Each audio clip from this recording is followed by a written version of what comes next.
Good morning students. കഴിഞ്ഞ ക്ലാസ്സിൽ നമ്മൾ സ്ട്രക്ചർ ഓഫ് ആറ്റവും അതുപോലെ തന്നെ സ്റ്റാറ്റിക് ആൻഡ് ഡൈനാമിക് ഇലക്ട്രിസിറ്റിയും ഡിസ്കസ് ചെയ്തു. ഇന്ന് നമ്മൾ ഡിസ്കസ് ചെയ്യാൻ പോകുന്നത് ഇലക്ട്രിസിറ്റിയുമായി ബന്ധപ്പെട്ട ഏതാനും ചില ഡെഫിനിഷൻസുകളാണ്. ആദ്യമായിട്ട് ഇലക്ട്രിക് പൊട്ടൻഷ്യൽ എന്താണെന്ന് നമുക്ക് നോക്കാം. ഇപ്പോൾ ഇലക്ട്രിക് പൊട്ടൻഷ്യലിൻ്റെ ഡെഫിനിഷൻ പറയുന്നത് എങ്ങനെയാണ്: the capacity of a charged body to do work is called it is potential. അതായത് നമ്മൾ ഫിസിക്സിലൊക്കെ പഠിച്ചിട്ടുണ്ടാകും, പൊട്ടൻഷ്യൽ എന്ന് പറഞ്ഞാൽ ഒരു ബോഡിയുടെ വർക്ക് ചെയ്യാനുള്ള കപ്പാസിറ്റിനെ പറയുന്ന പേരാണ് പൊട്ടൻഷ്യൽ എന്ന് പറഞ്ഞാൽ. ഇപ്പോൾ ഇലക്ട്രിക് പൊട്ടൻഷ്യൽ ആകുന്ന സമയത്ത് ചാർജ്ഡ് ബോഡിയുടെ വർക്ക് ചെയ്യാനുള്ള കപ്പാസിറ്റിനെ പറയുന്ന പേരാണ് ഇലക്ട്രിക് പൊട്ടൻഷ്യൽ എന്ന് പറഞ്ഞാൽ. ഒരു ചാർജ് ചെയ്തിട്ടുള്ള ബോഡികൾക്ക് വർക്ക് ചെയ്യാനുള്ള കപ്പാസിറ്റിനെ പറയുന്ന പേരാണ് ഇലക്ട്രിക് പൊട്ടൻഷ്യൽ. അപ്പോൾ അതാണ് ആ ഡെഫിനിഷനിൽ പറഞ്ഞിട്ടുള്ളത്. ഇനി ഇലക്ട്രിക് പൊട്ടൻഷ്യൽ കാണാനുള്ള ഇക്വേഷനാണ് work done divided by charge. അപ്പോൾ വർക്ക് ഡണ്ണിനെ നമ്മൾ W കൊണ്ട് ഡിനോട്ട് ചെയ്തു, അതേപോലെ ചാർജിനെ നമ്മൾ Q കൊണ്ടും ഡിനോട്ട് ചെയ്ത് കഴിഞ്ഞാൽ electric potential is equal to W/Q എന്ന് നമുക്ക് പറയാൻ പറ്റും. ഇനി പൊട്ടൻഷ്യൽ ഡിഫറൻസ് അല്ലെങ്കിൽ വോൾട്ടേജ് എന്താണെന്ന് നമുക്ക് നോക്കാം. സോ പൊട്ടൻഷ്യൽ ഡിഫറൻസ് അല്ലെങ്കിൽ വോൾട്ടേജ് എന്ന് പറഞ്ഞാൽ ഓരോ ചാർജ്ഡ് ബോഡിക്കും ഡിഫറൻ്റ് ആയിട്ടുള്ള കപ്പാസിറ്റി അല്ലെങ്കിൽ വർക്ക് ചെയ്യാനുള്ള കപ്പാസിറ്റി ആയിരിക്കും ഉണ്ടാവുക. അതായത് ഓരോ ചാർജ്ഡ് ബോഡിക്കും ഡിഫറൻ്റ് ആയിട്ടുള്ള പൊട്ടൻഷ്യൽ ആയിരിക്കും ഉണ്ടാവുക. അപ്പോൾ നമ്മൾ രണ്ട് ചാർജ്ഡ് ബോഡി എടുത്തു കഴിഞ്ഞാൽ അവ തമ്മിലുള്ള പൊട്ടൻഷ്യലിൻ്റെ ഡിഫറൻസിനെ പറയുന്ന പേരാണ് പൊട്ടൻഷ്യൽ ഡിഫറൻസ് അല്ലെങ്കിൽ വോൾട്ടേജ് എന്ന് പറയും. ഇപ്പോൾ ഡെഫിനിഷൻ നോക്കുക. The difference in the potential of two charged bodies is called potential difference. അതായത് രണ്ട് ചാർജ്ഡ് ബോഡികളിലുള്ള പൊട്ടൻഷ്യലിൻ്റെ ഡിഫറൻസിനെ പറയുന്ന പേരാണ് പൊട്ടൻഷ്യൽ ഡിഫറൻസ് അല്ലെങ്കിൽ വോൾട്ടേജ് എന്ന് പറഞ്ഞു. ഇനി ഈ പൊട്ടൻഷ്യൽ ഡിഫറൻസിൻ്റെ യൂണിറ്റാണ് വോൾട്ട്. ഇപ്പോൾ വോൾട്ട് എന്നുള്ള ഒരു യൂണിറ്റിലാണ് നമ്മൾ സാധാരണ പൊട്ടൻഷ്യൽ ഡിഫറൻസിനെ അല്ലെങ്കിൽ വോൾട്ടേജിനെ റെപ്രസെൻ്റ് ചെയ്യാറുള്ളത്. രണ്ടാമത്തെ നോക്കുക, മൂന്നാമത്തായിട്ടുള്ള ഡെഫിനിഷൻ നോക്കുക, EMF ഇലക്ട്രോ മോട്ടീവ് ഫോഴ്സ്.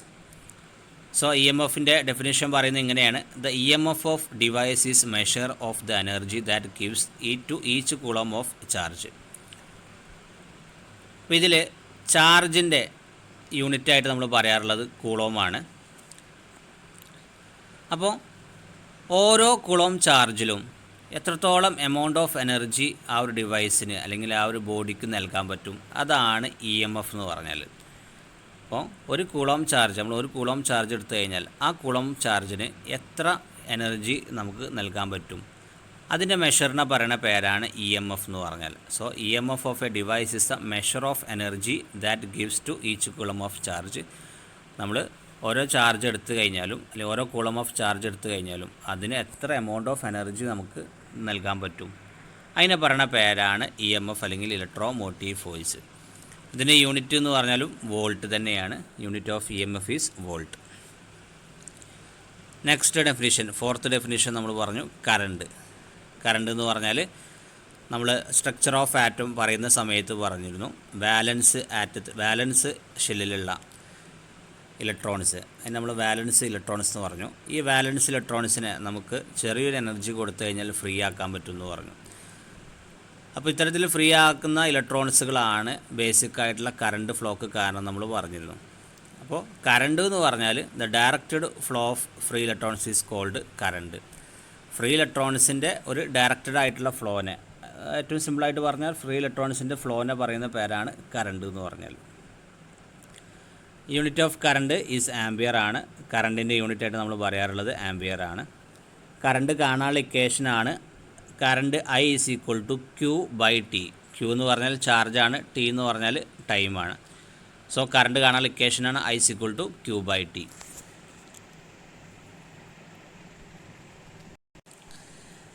ഇനി നമ്മൾ ഡിസ്കസ് ചെയ്യാൻ പോകുന്നത് എഫക്ട്സ് ഓഫ് ഇലക്ട്രിക് കറണ്ടാണ്. സോ നമ്മൾ ഇലക്ട്രിക്കൽ കറണ്ടിന് ഒരുപാട് എഫക്ട്സ് ഉണ്ട്. എക്സാമ്പിളായിട്ട് physical effect, X ray effect, heating effect, chemical effect, അതേപോലെ മാഗ്നറ്റിക് എഫക്റ്റ്, ഇങ്ങനെ ഒരുപാട് എഫക്ട്സ് ഉണ്ട്. അപ്പോൾ ആക്ച്വലി ഈ കറണ്ടിന് നമുക്ക് ആർക്കും കാണാൻ പറ്റില്ല. കറണ്ട് എന്ന് പറഞ്ഞാൽ ശരിക്കും ഇൻവിസിബിൾ ആയിട്ടുള്ള ഒരാളാണ്. അപ്പോൾ ഈ കറണ്ടിനെ കാണാൻ പറ്റാത്തതുകൊണ്ട് നമുക്ക് കറണ്ടിൻ്റെ പ്രസൻസ് മനസ്സിലാക്കാൻ പറ്റുക ഈ ഒരു കറണ്ടിൻ്റെ ഡിഫറൻ്റ് ആയിട്ടുള്ള എഫക്ട്സിലൂടെയാണ്. അപ്പോൾ നമ്മളൊരു സ്വിച്ച് ഓൺ ആക്കുന്ന സമയത്ത് അവിടെ ബൾബ് ഓൺ ആയി കഴിഞ്ഞാൽ അല്ലെങ്കിൽ ബൾബ് ഗ്ലോ ചെയ്ത് കഴിഞ്ഞാൽ അപ്പോൾ നമുക്ക് അവിടെ കറണ്ടിൻ്റെ പ്രസൻസ് നമുക്ക് മനസ്സിലാക്കാൻ പറ്റും. അതല്ലാതെ നമ്മളാരും കറണ്ടിനെ നമ്മൾ കണ്ടുകൊണ്ട് കാണുന്നില്ല. പക്ഷേ ആ ഒരു എഫക്റ്റിലൂടെ നമ്മളവിടെ സ്വിച്ച് ഓൺ ആക്കുന്ന സമയത്ത് ഇലക്ട്രിക്കൽ എനർജി ലൈറ്റ് എനർജി ആയിട്ട് മാറി. അപ്പോൾ കറണ്ട് എന്ത് ചെയ്തു, ലൈറ്റ് എഫക്റ്റ് അവിടെ വന്നുകൊണ്ട് ആ ഒരു എഫക്റ്റിലൂടെ നമുക്ക് മനസ്സിലാക്കാൻ പറ്റും അവിടെ ഇലക്ട്രിസിറ്റിൻ്റെ പ്രസൻസ് ഉണ്ട് എന്ന് നമുക്ക് മനസ്സിലാക്കാൻ പറ്റും. അപ്പോൾ ഇതാണ് എഫക്ട്സ് ഓഫ് ഇലക്ട്രിക്കൽ കറണ്ടിൽ നമ്മൾ പറയുന്നത്. ഇനി നമ്മൾ ആദ്യം ഡിസ്കസ് ചെയ്യാൻ പോകുന്നത് ഫിസിക്കൽ എഫക്റ്റാണ്. ഫിസിക്കൽ എഫക്റ്റ് എന്ന് പറഞ്ഞാൽ നമ്മുടെ ബോഡി എന്ന് പറഞ്ഞാൽ ഒരു ഗുഡ് കണ്ടക്ടറാണ്. അപ്പോൾ നമ്മളൊരു കണ്ടക്ടർ ആയതുകൊണ്ട് തന്നെ നമ്മളൊരു ബെയർ കണ്ടക്ടർ പിടിച്ചു കഴിഞ്ഞാൽ, നമ്മൾ സാധാരണ ഒരു ഇൻസുലേഷനൊക്കെ ഒഴിവാക്കിയിട്ടുള്ള ഒരു കണ്ടക്ടർ നമ്മൾ പിടിച്ചു കഴിഞ്ഞാൽ നമ്മുടെ ബോഡിയിലൂടെ കറണ്ട് എന്ത് ചെയ്യും, എർത്തിലോട്ട് ഫ്ലോ ചെയ്യും. അങ്ങനെ എർത്തിലോട്ട് ഫ്ലോ ചെയ്ത് കഴിഞ്ഞാൽ നമുക്ക് എന്ത് ചെയ്യും, ഷോക്ക് ഏൽക്കും. അപ്പോൾ കറണ്ടിൻ്റെ പ്രസൻസ് മനസ്സിലാക്കാനുള്ള ആദ്യത്തെ ഒരു എഫക്റ്റാണ് ഫിസിക്കൽ എഫക്റ്റ്. ഫിസിക്കൽ എഫക്റ്റ് എന്ന് പറഞ്ഞാൽ നമ്മൾ എന്ത് ചെയ്യുക, ഒരു കണ്ടക്ടർ പോയിട്ട് പിടിച്ചു നോക്കുക, കറണ്ടുള്ള ഒരു കണ്ടക്ടർ പോയിട്ട് നമ്മൾ പിടിച്ചു നോക്കി കഴിഞ്ഞാൽ നമ്മുടെ ബോഡിയിലൂടെ കറണ്ട് എർത്തിലോട്ട് ഫ്ലോ ചെയ്യും. അതായത് എർത്തിലോട്ട് ഫ്ലോ ചെയ്ത് കഴിഞ്ഞാൽ അവിടെ കറണ്ടിൻ്റെ ഒരു ഫിസിക്കൽ എഫക്റ്റ് നമുക്ക് ഫീൽ ചെയ്യാൻ പറ്റും, അതായത് നമുക്ക് ഷോക്ക് അടിക്കും.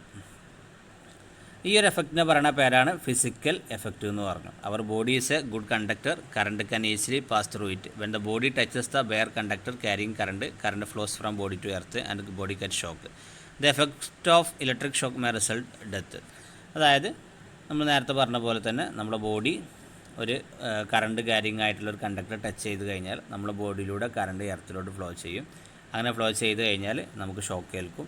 ആ ഷോക്ക് ചിലപ്പോൾ നമ്മളെ ഡെത്തിന് വരെ കാരണമായേക്കാം. ഒന്നാമത്തെ എഫക്റ്റാണ് ഫിസിക്കൽ എഫക്റ്റ്.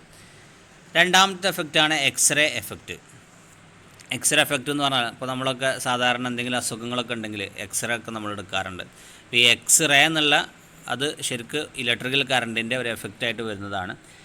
അപ്പോൾ ഇതിൽ പറയുന്നത് എങ്ങനെയാണ്, ഒരു very high frequency current is passed through a vacuum tube. The special type of rays come out which can not be seen. These rays are called X rays. അപ്പോൾ ഇലക്ട്രിക്കൽ കറണ്ടിൻ്റെ next effect ആയിട്ട് പറയുന്നതാണ് X ray effect. നമ്മൾ high ഫ്രീക്വൻസിയുള്ള ഒരു current നമ്മളൊരു vacuum ട്യൂബിലൂടെ pass ചെയ്ത് കഴിഞ്ഞാൽ അവിടെ ഒരു സ്പെഷ്യൽ റേസ് ഫോം ആകും. ഒരു സ്പെഷ്യൽ വികിരണങ്ങൾ, അല്ലേ, റേസ് എന്ന് പറഞ്ഞാൽ വികിരണങ്ങൾ ഫോം ചെയ്യും. അത് നമുക്ക് കണ്ണുകൊണ്ട് കാണാൻ പറ്റില്ല. അപ്പോൾ അത്തരത്തിലുള്ള റേസ് വന്നാൽ അതിനെ പറയുന്ന പേരാണ് എക്സ് റേസ് എന്ന് പറയും. അപ്പോൾ ഇതാണ് എക്സ്റേ എഫക്റ്റ്. നമ്മൾ ഇലക്ട്രിക്കൽ കറണ്ട് ഹൈ ഫ്രീക്വൻസിയുള്ള ഇലക്ട്രിക്കൽ കറണ്ട് ഒരു വാക്യൂം ട്യൂബിലൂടെ കടത്തി വിട്ട് കഴിഞ്ഞാൽ, പാസ് ചെയ്ത് കഴിഞ്ഞാൽ അവിടെ ഒരു സ്പെഷ്യൽ റേസ് വരും. അപ്പോൾ ഈ ഒരു റേനെ പറയുന്ന പേരാണ് എക്സ്റേ എന്ന് പറഞ്ഞു. അപ്പോൾ ഇതാണ് നെക്സ്റ്റ് എഫക്റ്റ് ആയിട്ട് നമ്മൾ പറഞ്ഞ്. ഇനി അടുത്തതാണ് ഹീറ്റിംഗ് എഫക്റ്റ്. ഹീറ്റിംഗ് എഫക്റ്റ് എന്ന് പറഞ്ഞാൽ നമ്മളൊരു കണ്ടക്ടറിലൂടെ കറണ്ട് പാസ് ചെയ്യുന്ന സമയത്ത് അവിടെ എന്ത് ചെയ്യും, ഒരു ഹീറ്റ് പ്രൊഡ്യൂസ് ചെയ്യും. ആ പ്രൊഡ്യൂസ് ചെയ്യുന്ന ഹീറ്റ് എന്ന് പറഞ്ഞാൽ ആ ഒരു കണ്ടക്ടറിൻ്റെ റെസിസ്റ്റൻസിനോട് പ്രൊപ്പോർഷനിലായിരിക്കും. അപ്പോൾ റെസിസ്റ്റൻസ് കൂടിക്കഴിഞ്ഞാൽ അവിടെ ഹീറ്റ് കൂടും, റെസിസ്റ്റൻസ് കുറഞ്ഞു കഴിഞ്ഞാൽ അവിടെ ഹീറ്റ് കുറയും ചെയ്യും. അപ്പോൾ ഈ ഒരു എഫക്റ്റിനെ പറയുന്ന പേരാണ് ഹീറ്റിംഗ് എഫക്റ്റ്. നമ്മളൊരു ഇലക്ട്രിക്കൽ കറണ്ട് ഒരു കണ്ടക്ടറിലൂടെ പാസ് ചെയ്യുന്ന സമയത്ത് അവിടെ ഒരു ഹീറ്റ് പ്രൊഡ്യൂസ് ചെയ്യും. ആ ഹീറ്റ് പ്രൊഡ്യൂസ് ചെയ്യുന്ന ആ കണ്ടക്ടർ റെസിസ്റ്റൻസിനോട് ഡയറക്റ്റ്ലി പ്രൊപ്പോർഷനിലായിരിക്കും. അപ്പോൾ ഇതാണ് ഈ എഫക്റ്റാണ് സാധാരണ ഹീറ്ററുകളിലും അതേപോലെ ഇലക്ട്രിക്കൽ ലാമ്പുകളിലും സോൾഡറിങ് അയണിലൊക്കെ നമ്മൾ ഉപയോഗിക്കാറുള്ളത്. ഇപ്പോൾ ഹീറ്ററിലൊക്കെ ആ ഹീറ്ററിനകത്ത് ഉപയോഗിക്കുന്ന ഹീറ്റിംഗ് കോയിലിൻ്റെ റെസിസ്റ്റൻസിനെ ഡിപ്പെൻഡ് ചെയ്യും അവിടെ ഉണ്ടാകുന്ന ഹീറ്റ് എന്ന് പറഞ്ഞാൽ. അപ്പോൾ ഹീറ്റിംഗ് കോയിലൂടെ കറണ്ട് പാസ് ചെയ്യുന്ന സമയത്ത് ആ ഹീറ്റിംഗ് കോയിലിന് റെസിസ്റ്റൻസിനോട് പ്രൊപ്പോർഷണലായിട്ടുള്ള ഹീറ്റ് അവിടെ പ്രൊഡ്യൂസ് ചെയ്യുന്നുണ്ടാകും. ഇതാണ് ഹീറ്റിംഗ് എഫക്റ്റ് എന്ന് പറഞ്ഞാൽ. നെക്സ്റ്റ് എഫക്റ്റാണ് കെമിക്കൽ എഫക്റ്റ്. കെമിക്കൽ എഫക്റ്റ് എന്ന് പറഞ്ഞാൽ നമ്മളെ കറണ്ട് ഒരു ഇലക്ട്രോലൈറ്റിലൂടെ അല്ലെങ്കിൽ ഒരു കെമിക്കൽ സൊല്യൂഷനിലൂടെ നമ്മൾ പാസ് ചെയ്ത് കഴിഞ്ഞാൽ അവിടെ ഒരു കെമിക്കൽ ആക്ഷൻസ് ടേക്ക് പ്ലേസ് ചെയ്യും. ഇത്തരത്തിലുള്ള എഫക്റ്റിനെ പറയുന്ന പേരാണ് കെമിക്കൽ എഫക്റ്റ് എന്ന് പറഞ്ഞാൽ. അതായത് നമ്മളെ ഇലക്ട്രിക്കൽ കറണ്ട് ഒരു സൊല്യൂഷനിലൂടെ അല്ലെങ്കിൽ ഇലക്ട്രോലൈറ്റിലൂടെ പാസ് ചെയ്ത് കഴിഞ്ഞാൽ അവിടെ കുറച്ച് കെമിക്കൽ ആക്ഷൻസ് സംഭവിക്കാം. അപ്പോൾ ആ ഒരു കെമിക്കൽ ആക്ഷൻസ് സംഭവിക്കുന്നതിനെ പറയുന്ന ആ ഒരു എഫക്റ്റിനെ പറയുന്ന പേരാണ് കെമിക്കൽ എഫക്റ്റ് എന്ന് പറഞ്ഞു. ഫോർ എക്സാമ്പിളായിട്ട് നമ്മൾ H2SO4 എന്നുള്ള ഒരു സൊല്യൂഷനിലൂടെ നമ്മൾ ഇലക്ട്രിക്കൽ കറണ്ട് പാസ് ചെയ്ത് കഴിഞ്ഞാൽ H2SO4 വിഘടിച്ചിട്ട് H2+ ആയിട്ടും SO4 2- ആയിട്ടും മാറും. അപ്പോൾ അവിടെ ആ ഒരു H2SO4നെ H2+ ആയിട്ടും SO4 2- ആയിട്ടും ഈ നടക്കുന്ന ഒരു കെമിക്കൽ ആക്ഷൻസ് ഇലക്ട്രിക്കൽ കറണ്ട് മുഖേനയാണ് ഉണ്ടായിട്ടുള്ളത്. അപ്പോൾ ആ ഒരു എഫക്റ്റിനെ പറയുന്ന പേരാണ് കെമിക്കൽ എഫക്റ്റ് എന്ന് പറഞ്ഞു. ഈ ഒരു എഫക്റ്റാണ് സാധാരണ നമ്മൾ ബാറ്ററികളിലൊക്കെ ചാർജ് ചെയ്യാനും ഡിസ്ചാർജ് ചെയ്യാനും ഇലക്ട്രോ പ്ലേറ്റിംഗ് ഒക്കെ നടത്താനൊക്കെ ഉപയോഗിക്കുന്നത് ഈ ഒരു എഫക്റ്റ് ഉപയോഗിച്ചുകൊണ്ടാണ്. നെക്സ്റ്റ് എഫക്റ്റാണ് മാഗ്നറ്റിക് എഫക്റ്റ്. മാഗ്നറ്റിക് എഫക്റ്റ് എന്ന് പറഞ്ഞാൽ ഒരു കറണ്ട് ഒരു കണ്ടക്ടറിലൂടെ പാസ് ചെയ്ത് കഴിഞ്ഞാൽ അതിന് ചുറ്റും ഒരു മാഗ്നറ്റിക് ഫീൽഡ് പ്രൊഡ്യൂസ് ചെയ്യുക. ഇത്തരത്തിലുള്ള എഫക്റ്റുകളെ പറയുന്ന പേരാണ് മാഗ്നറ്റിക് എഫക്റ്റ് എന്ന് പറഞ്ഞു. ഒരു കറണ്ട് നമ്മൾ ഏതൊരു കണ്ടക്ടറിലൂടെ പാസ് ചെയ്ത് കഴിഞ്ഞാൽ അതിന് ചുറ്റും ഒരു മാഗ്നറ്റിക് ഫീൽഡ് പ്രൊഡ്യൂസ് ചെയ്യുക. ഈ ഒരു എഫക്റ്റിനെ പറയുന്ന പേരാണ് മാഗ്നറ്റിക് എഫക്റ്റ് എന്ന് പറഞ്ഞു. ഈ എഫക്റ്റാണ് സാധാരണ നമ്മൾ മോട്ടറുകളിലൊക്കെ നമ്മൾ ഉപയോഗിക്കാറുള്ളത്. അപ്പോൾ ഇത്രയാണ് ഇലക്ട്രിക്കൽ കറണ്ടിൻ്റെ എഫക്റ്റ്. 5 എഫക്റ്റ് നമ്മൾ പറഞ്ഞു. Physical effect, X ray effect, heating effect, അതേപോലെ കെമിക്കൽ എഫക്റ്റ്, മാഗ്നറ്റിക് എഫക്റ്റ്. ഇനി നമുക്ക് ഡിസ്കസ് ചെയ്യാനുള്ള ടോപ്പിക്കാണ് റെസിസ്റ്റൻസ്. റെസിസ്റ്റൻസിൻ്റെ ഡെഫിനിഷൻ നോക്കാം. It is the opposition to the flow of current represented by letter R and it is unit is ohm. അതായത് ഒരു കണ്ടക്ടറിൽ കൂടിയുള്ള ഇലക്ട്രിക്കൽ കറണ്ടിൻ്റെ ഫ്ലോയെ ഒപ്പോസ് ചെയ്യുക. ഇതിനെ പറയുന്ന പേരാണ് റെസിസ്റ്റൻസ് എന്ന് പറഞ്ഞാൽ. അപ്പോൾ നമ്മളൊരു മെറ്റീരിയൽ എടുത്തു കഴിഞ്ഞാൽ എല്ലാ മെറ്റീരിയലിനും ഒരേ റെസിസ്റ്റൻസ് ആവണമെന്നില്ല. ചില മെറ്റീരിയൽസിന് റെസിസ്റ്റൻസ് കൂടുതലാകാം, ചില മെറ്റീരിയൽസിന് റെസിസ്റ്റൻസ് കുറവാകാം. അപ്പോൾ ഒരു മെറ്റീരിയലിന് റെസിസ്റ്റൻസ് കുറവാണെന്ന് പറഞ്ഞാൽ ആ മെറ്റീരിയൽ കൂടി കൂടുതൽ കറണ്ടിന് ഫ്ലോ ചെയ്യാൻ പറ്റും. കാരണം അവിടെ കറണ്ട് ഫ്ലോ ഉള്ള ഒപ്പോസിഷൻ വളരെ കുറവാണ്. എന്നാൽ ഒരു മെറ്റീരിയലിന് റെസിസ്റ്റൻസ് വളരെ കൂടുതലാണെന്ന് പറഞ്ഞാൽ ആ ഒരു മെറ്റീരിയൽ കൂടി വളരെ കുറഞ്ഞ കറണ്ട് മാത്രമേ പാസ് ചെയ്യാൻ പറ്റുള്ളൂ. കാരണം ഫ്ലോ ഓഫ് കറണ്ടിൻ്റെ ഒപ്പോസിഷൻ വളരെ കൂടുതലാണ്. ഇതാണ് റെസിസ്റ്റൻസ് എന്ന് പറഞ്ഞാൽ. ഇപ്പോൾ സാധാരണ നമ്മൾ റെസിസ്റ്റൻസ് കുറഞ്ഞുള്ള മെറ്റീരിയൽസാണ് അലൂമിനിയം, കോപ്പറൊക്കെ. അപ്പോൾ അലൂമിനിയത്തിനും കോപ്പറും ചെറിയ റെസിസ്റ്റൻസ് മാത്രമേ ഉള്ളൂ. അതുകൊണ്ട് തന്നെ അതിലൂടെ കൂടുതൽ കറണ്ട് അതിലൂടെ പാസ് ചെയ്യാൻ പറ്റും. എന്നാൽ പ്ലാസ്റ്റിക് പോലുള്ള സാധനങ്ങളിൽ, റബ്ബർ, പ്ലാസ്റ്റിക് പോലുള്ള സാധനങ്ങളിൽ റെസിസ്റ്റൻസ് വളരെ കൂടുതലാണ്. അപ്പോൾ അതുകൊണ്ട് തന്നെ റെസിസ്റ്റൻസ് വളരെ കൂടുതലായതുകൊണ്ട് തന്നെ അതിലൂടെ വളരെ കുറഞ്ഞ കറണ്ട് മാത്രമേ പാസ് ചെയ്യുള്ളൂ. ഇനി ലോസ് ഓഫ് റെസിസ്റ്റൻസ് നോക്കാം. ലോസ് ഓഫ് റെസിസ്റ്റൻസ് എന്ന് പറഞ്ഞാൽ നമ്മൾ റെസിസ്റ്റൻസുമായി ബന്ധപ്പെട്ട 2 ലോസാണ് നമ്മളിതിൽ ഡിസ്കസ് ചെയ്യാൻ പോകുന്നത്. അതിൽ ഒന്നാമത്തെ ലോ എന്ന് പറഞ്ഞാൽ the electrical resistance of a conductor or wire is directly proportional to it is length L.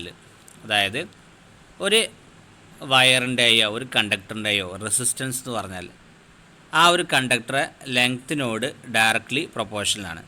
അതായത് ലെങ്ത്ത് കൂടിക്കഴിഞ്ഞാൽ റെസിസ്റ്റൻസ് കൂടുന്നു, ലെങ്ത്ത് കുറഞ്ഞു കഴിഞ്ഞാൽ റെസിസ്റ്റൻസ് കുറയും ചെയ്യും. അപ്പോൾ നമുക്കിങ്ങനെ പറയാൻ പറ്റും, R is directly proportional to L എന്ന് നമുക്ക് പറയാൻ പറ്റും. സോ ഒന്നാമത്തെ ലോ പറയുന്നതാണ് ഒരു കണ്ടക്ടറിൻ്റെ ഇലക്ട്രിക്കൽ റെസിസ്റ്റൻസ് എന്ന് പറഞ്ഞാൽ ആ കണ്ടക്ടറിൻ്റെ ലെങ്ത്തിനോട് ഡയറക്ട്ലി പ്രൊപ്പോർഷണലായിരിക്കും. ലെങ്ത്ത് കൂടിയാൽ റെസിസ്റ്റൻസ് കൂടും, ലെങ്ത്ത് കുറഞ്ഞാൽ റെസിസ്റ്റൻസ് കുറയുകയും ചെയ്യും. രണ്ടാമത്തതാണ് the resistance of a conductor is inversely proportional to it is area of cross section.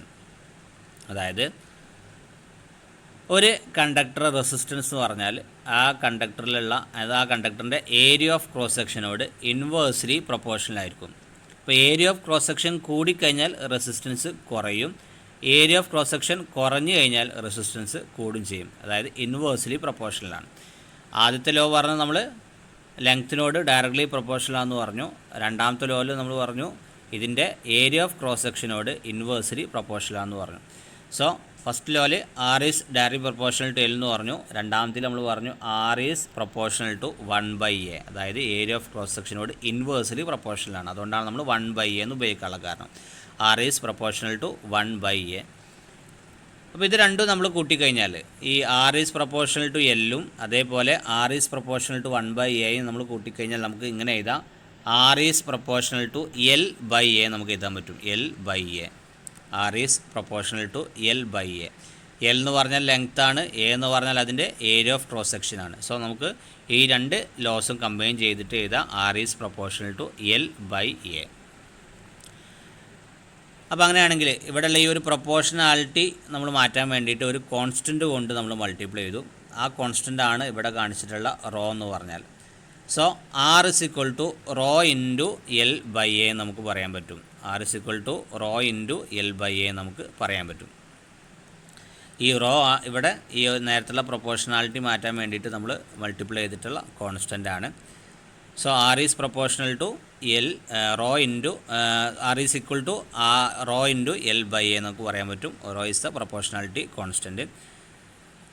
ഈ അപ്പോൾ ഇതിന് ഈ റോനെ പറയുന്ന മറ്റൊരു പേരാണ് സ്പെസിഫിക് റെസിസ്റ്റൻസ് അല്ലെങ്കിൽ റെസിസ്റ്റിവിറ്റി എന്ന് നമ്മൾ പറയാറുണ്ട്. സോ ആർ എന്ന് പറഞ്ഞാൽ പ്രൊപ്പോർഷണാലിറ്റി കോൺസ്റ്റൻ്റ് ആണ്. അതിനെ നമ്മൾ സ്പെസിഫിക് റെസിസ്റ്റൻസ് എന്നും അല്ലെങ്കിൽ റെസിസ്റ്റിവിറ്റി എന്നും നമ്മൾ പറയാറുണ്ട്. സോ റെസിസ്റ്റൻസ് കാണാനുള്ള ഇക്വേഷൻ നോട്ട് ചെയ്ത് വെക്കുക. R is equal to rho into L by A.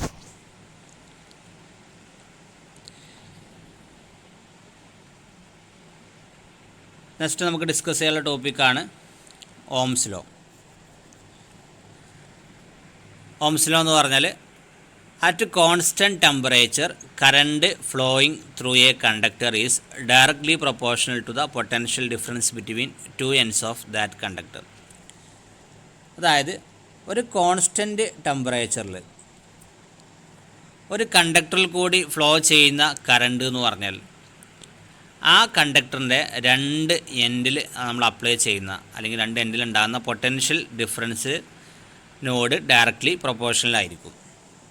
അതായത് ഒരു കണ്ടക്ടറിൽ കൂടി ഫ്ലോ ചെയ്യുന്ന കറണ്ട് അവിടെയുള്ള വോൾട്ടേജിനോട് ഡയറക്ട്ലി പ്രൊപ്പോർഷണലായിരിക്കും എന്ന് പറഞ്ഞാൽ, അതായത് വോൾട്ടേജ് കൂടിക്കഴിഞ്ഞാൽ കറണ്ട് കൂടും, വോൾട്ടേജ് കുറഞ്ഞു കഴിഞ്ഞാൽ കറണ്ട് കുറയുകയും ചെയ്യും.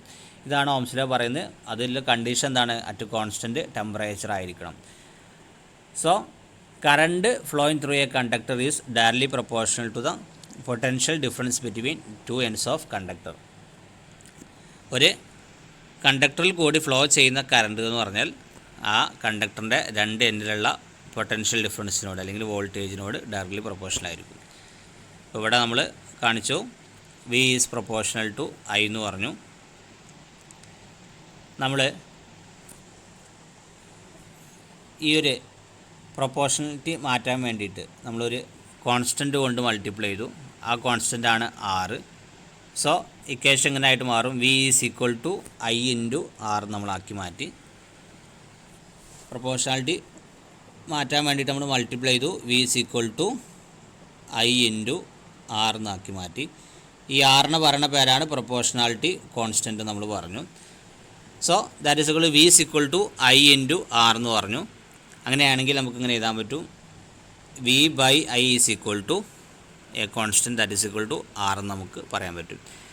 ഈ ആറാണ് റെസിസ്റ്റൻസ് ഓഫ് ദാറ്റ് കണ്ടക്ടർ എന്ന് പറഞ്ഞാൽ. സോ ഓംസ് ലോ പ്രകാരം V by I is equal to ആറാണ്. ആർ എന്ന് പറഞ്ഞാൽ റെസിസ്റ്റൻസ് ആണെന്ന് നമുക്കറിയാം. വി എന്ന് പറഞ്ഞാൽ വോൾട്ടേജ് ആണെന്ന് നമുക്കറിയാം. ഐ എന്ന് പറഞ്ഞാൽ കറണ്ട് ആണെന്ന് നമുക്കറിയാം. So according to Ohm's law V by I is equal to R. ഇനി നെക്സ്റ്റ് നോക്കാം specific resistance or resistivity. Specific resistance അല്ലെങ്കിൽ റെസിസ്റ്റിവിറ്റി എന്ന് പറഞ്ഞാൽ ഇപ്പോൾ നമ്മൾ റെസിസ്റ്റൻസിൻ്റെ ഡെഫിനിഷൻ ഇവിടെ പറഞ്ഞു. റെസിസ്റ്റൻസിൻ്റെ definition R is equal to rho into L by A ആണ്. Resistance R is equal to rho into L by A നമ്മൾ കുറച്ച് മുമ്പ് ഡിസ്കസ് ചെയ്തു. ഇപ്പോൾ ഇതിൽ നോക്കുക, ഇവിടെ നമ്മൾ ഈ ലെങ്ത്ത് 1 മീറ്റർ എന്ന് കൊടുത്തു. താഴെയുള്ള ഏരിയ 1 മീറ്റർ സ്ക്വയർ എന്ന് കൊടുത്തു. അങ്ങനെയാണെങ്കിൽ എന്തായിട്ട് മാറും? Resistance R is equal to rho into L by A എന്നുള്ളതിൽ എല്ലും 1 ആയി, താഴെയുള്ള എയും 1 ആയി. സോ എന്തായിട്ട് മാറി? R is equal to rho ആയിട്ട് മാറും. കാരണം എല്ലും 1 ആണ്, എയും 1 ആണ്. 1/1 എന്ന് പറഞ്ഞാൽ 1 ആണ്. സോ അത് രണ്ടും അവിടെ ഉണ്ടാവില്ല. ബാക്കി എന്തായിട്ട് മാറും? R is equal to rho ആയിട്ട് മാറി. അപ്പോൾ നമ്മൾ പറഞ്ഞു റോ എന്ന് പറഞ്ഞാൽ എന്താണ്? റെസിസ്റ്റിവിറ്റി അല്ലെങ്കിൽ എന്താണ്? സ്പെസിഫിക് റെസിസ്റ്റൻസ് ആണ്. ഇതാണ് ഈ റോ ആണ് റെസിസ്റ്റിവിറ്റി അല്ലെങ്കിൽ സ്പെസിഫിക് റെസിസ്റ്റൻസ് ആയിട്ട് നമ്മൾ പറയുന്നത്. സോ ഈ റെസിസ്റ്റിവിറ്റി അല്ലെങ്കിൽ സ്പെസിഫിക് റെസിസ്റ്റൻസ് എന്ന് പറഞ്ഞാൽ എന്തുതന്നെയാണ്? റെസിസ്റ്റൻസ് തന്നെയാണ്. എപ്പോൾ?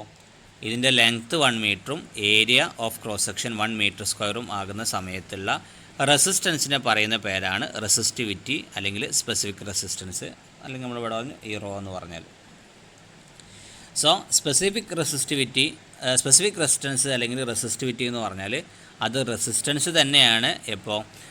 ആ ഒരു കണ്ടക്ടറുടെ ലെങ്ത്ത് 1 മീറ്ററും അതേപോലെ ആ conductor area of cross section 1 metre സ്ക്വയറും ആകുന്ന സമയത്തുള്ള റെസിസ്റ്റൻസിനെ പറയുന്ന പേരാണ് റെസിസ്റ്റിവിറ്റി അല്ലെങ്കിൽ സ്പെസിഫിക് റെസിസ്റ്റൻസ് എന്ന് പറഞ്ഞാൽ.